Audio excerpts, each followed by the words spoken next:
Hello and welcome to POV Nigeria Newspaper Reviews. Today, Wednesday, 29th October 2025.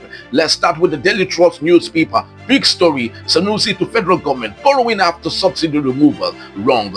His Royal Highness Sanusi is actually very right with this submission because it truly doesn't make any sense that the federal government under President Bola Ahmed Tinubu that said that it has met its target and would not borrow domestically is still very interested in borrowing internationally.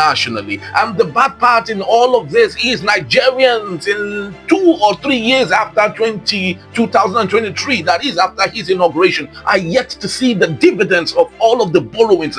Poverty is still high, inflation is above the roof, Nigerians can't pay school fees, can't even rent homes, and these are because of the failure of leadership at its core. Nigerians are yet to see dividends of all of the borrowings. Bola Ahmed Tinubu met a total debt of 77 trillion naira. He has taken it to over 150 trillion naira in less than 3 years. Imagine what it would look like if he has the opportunity of governing this country for 8 years. We might possibly have a debt of over 500 trillion, and that is what Sanusi is talking about. Below that particular story, on the bottom strip, we have 8 years after threatening to tear green card, US finally revokes Soyinka's visa. It's actually very sad that a Nobel laureate of repute, someone who is eulogized and celebrated across the world, at the late part of his journey in life started becoming partisan. Wole Soyinka is not a member of the APC, but he is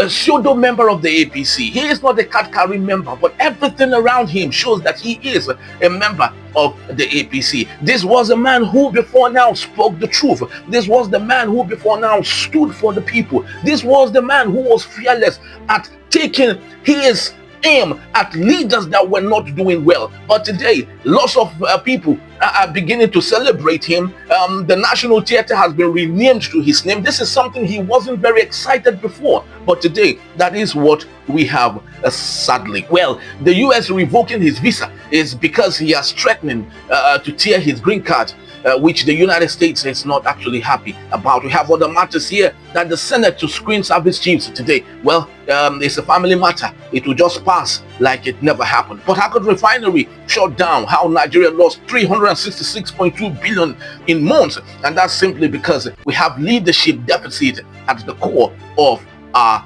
leadership structure in Nigeria. 1 billion debt, bank take over Nest Oil. Very sad for that young man. That's all we have from the Daily Trust newspaper. Follow us and remember to support independent journalism. Bye-bye.